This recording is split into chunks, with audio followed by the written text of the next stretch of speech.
The Philippines, the country where you get called a boss, even if you are not a boss of a company. Also a country where Filipinos will flock when some international brand or personality mentions the country. And of course, a beautiful country with heartwarming people and full of natural beauty. It is a well-known country in Southeast Asia. But of course, it also has its own underlying challenges, and they can be partly attributed to its geography. Let's first describe the Philippine geography. It is an archipelago with around 7,641 islands, sitting between Taiwan to the north, if you're not China, Indonesia and Malaysia in the south, the Pacific Ocean in the east, and the South China Sea or the West Philippine Sea in the west. It is a tropical nation divided into 3 island clusters: Luzon, Visayas, and Mindanao, with Manila sitting as the national capital. Administratively, it is divided into 17 regions, with the National Capital Region, or Metro Manila, as the economic center of the country. In Visayas, Cebu is considered the main economic center, while it is Davao in Mindanao. The Philippines is thankfully blessed by its geography with a lot of majestic tourist sites. Of course, the Mayon Volcano, the Banawe Rice Terraces, the El Nido, Coron and Puerto Princesa, and the Chocolate Hills are household names. We've wanted to make a beach stop in Boracay Island for our Instagram story, but that's only the well-known sites. The Philippines is home to many hidden, yet just as majestic nature spots worth visiting. These sites obviously gather a lot of local and foreign tourists, which is great for our economy. The Philippines is also blessed with natural resources. Some of the common crops produced are rice, corn, coconuts, bananas, pineapples, etc. Some areas also produce less conventional crops like strawberries in the highlands and durian in the south. As we are surrounded by seas on all sides, the Philippines has quite a lot to offer in providing seafood. Minerals exploited and untapped, such as copper, gold, nickel, and zinc, are also bountiful. Unfortunately, its geography is a double-edged sword. The Philippines is located within the Pacific Ring of Fire, so destructive earthquakes and explosive volcanic eruptions are common. It is also prone to typhoons, with some of the most powerful typhoons, such as Super Typhoon Yolanda of 2013, causing widespread devastation, especially in eastern Visayas. Monsoon rains also bring periodically catastrophic flooding. Just a month ago, the southwest monsoon, also known as Habagat, submerged a significant portion of Metro Manila. As a result, it is one of the riskiest and most prone countries to natural disasters. Climate change doesn't help, since sea level rise is threatening to submerge major cities in Metro Manila over time. That is just the beginning, by the way. Unlike Japan or South Korea, which are significantly less diverse ethnically, the Philippines is home to a variety of ethnic groups that speak different languages. They range from the indigenous Igorot tribes of the Cordilleras to the Tagalog-speaking urban dwellers of Greater Mega Manila, to the Bisaya-speaking peoples of the Visayas that may also speak Hiligaynon, Waray, etc., and up to the more Islamic-influenced Moros of Mindanao. The Philippines was a patchwork of these varying ethnic groups, which were only gradually unified when the Spanish colonization took over. Maintaining unity has always been a challenge for the government in Manila. We have a few fundamental questions. What should be the national language? Is the Filipino as we know it in good form? Or don't other people see it as just a reskinned Tagalog? Should Manila hold more direct control? Or should the country decentralize and give more power to the regions? Secession is also a real problem. Mindanao has a history of secessionist tendencies. The Moro group's Moro Islamic Liberation Front, they'll make an acronym out of it, and the Moro National Liberation Front both fought insurgencies that aim for an independent Moro nation. It was only when Manila gradually granted the Bangsamoro region more autonomy that the violence largely decreased, but terrorism from the more radical groups persisted. There were even non-Moro attempts at Mindanao secession, mostly by some military guys, but as recently as this year, some prominent politicians, such as the former President Rodrigo Roa Duterte and Davao del Norte Representative Pantaleon Alvarez, suggested establishing an independent federal Mindanao. Now, it is not easy to keep your country united if you struggle even to access the rest of the country. Since the Philippines is an archipelago, transportation across the country is not so clean cut. Some remote islands or communities still require sophisticated and long methods of journey, but then we have this cataclysmic problem of non-stop traffic and congestion in urban areas, especially Metro Manila, and particularly during rush hour. The high volume of cars contributes to the abysmal traffic, but what I see is that this urban congestion is partly fueled by migration from poorer regions in search of opportunity, which is partly a result of, well, not giving enough support to those regions as compared to Metro Manila, which only exacerbates this congestion. Public transportation is also shockingly poor. I myself spend hours standing and getting sandwiched by people on my daily bus trip to my university in Manila. Long terminal queues with added traffic make the average life of a Filipino commuter just generally miserable, especially during rush hours. I may be yapping at this point, so let's talk about economics. I personally think that the Philippines is more divided by class than by ethnicity. The wealth inequality is clearly visible in this photo. We can also see in this map that some regions are still stricken with poverty, and how much of the wealth goes to Manila and its adjacent provinces. Now, it is connected to our political framework, which is somewhat flawed at best.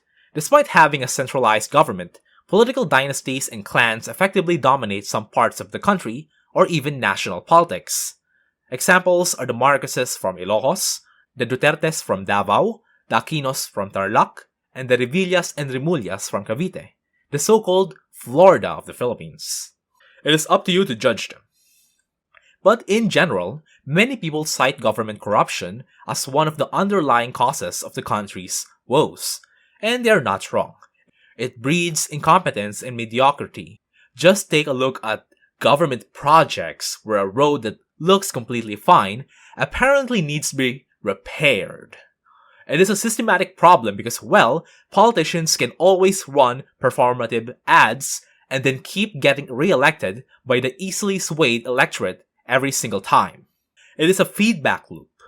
Not all politicians are like this, but you should be able to grasp how flawed Philippine politics and governance is. It is also not easy to be genuine and just stand up against an incumbent politician in elections who has the support of the business elites and they even have personal security, and you're just a simple man or woman. This phenomenon is not exclusive to our country and could be worse in countries like Mali, but our regional geography does contribute to the formation of powerful elite political clans that roam across the respective regions, provinces, or cities. At least we're a democracy, just a flawed one at best. We move to the international sphere, and the challenges faced are just as challenging domestically. Because the Philippines is situated near the Malacca Strait and is close to premier Asian hotspots such as China, Japan, and Taiwan, the Philippines' location has always been strategic to major powers. The Americans see this, and this is why the US military has a significant presence in this country, and they see it as part of their Grand Island Chain strategy against its rival, China. China is a powerful neighbor, and the Philippines can't ignore it. Unfortunately, they have been clashing over these islands and the waters for some time, and oftentimes it can lead to harsh confrontations. It is a challenge for the Philippines to balance its relationship with the US while not upsetting Beijing too much, while also upholding its sovereignty. This is something that the Marcos Jr. administration has been trying, but its row with China just seems to get worse. This is a high-stakes challenge because China and the US are also at odds over Taiwan, and a war over Taiwan could potentially drag the Philippines since it is nearby and has US bases. The Philippines is also vulnerable to international shocks. It is an energy importer and is also increasingly a food importer. The country then sends millions of professionals and workers to work abroad. Known as overseas Filipino workers, they bring a lot of remittances back to our economy. This makes the country quite reliant on the political and social situations of those countries. On the bright side, the Philippines has better relations with its ASEAN neighbors, with some hiccups with Malaysia regarding the dispute over the Sabah region. This helps with cross-border security. I may have spent a chunk of time talking about the challenges brought by the country's geography. It could be harsh, but that's the reality. But if there are challenges, then there are measures to those challenges.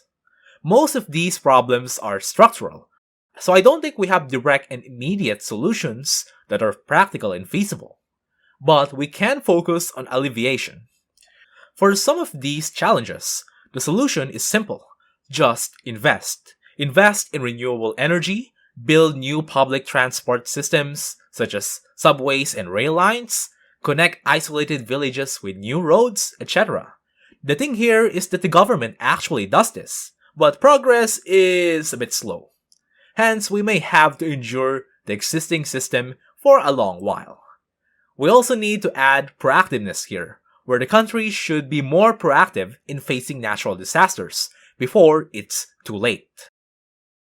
A few measures were proposed as well. What if we indeed decentralize or institute a federal system to give regions more power? Setting logistical questions aside, changing the government system requires changing the constitution, which opens a can of worms. To be frank, the discussion of this topic, also known as charter change or cha-cha, is extremely contentious with strong opposition to it. Even if it passed, if this would improve the Philippines, would be speculative, and the country would have to try it out and see it for itself. A common thought is to just elect better leaders. But we go back to this problem where we may have a better candidate, yet could not take down the incumbent political elites with big businesses and sometimes even private armies. Some people do get through, and do well. Pasig City Mayor Vico Soto, whose uncle is a veteran politician, Tito Soto, is hailed for his good governance and is even designated by the US State Department as an anti-corruption champion. He did topple the long reign of the Eusebio clan for the Pasig mayorship. But not many politicians are like him. Internationally, the Philippine government does not control the geopolitical circumstances, but could tread a line and must navigate through its position as a strategic country in the US-China rivalry. After all, nations pursue their own interests first. Given all the challenges brought by the Philippine geography, it may seem like the Philippines is doomed by its own geography.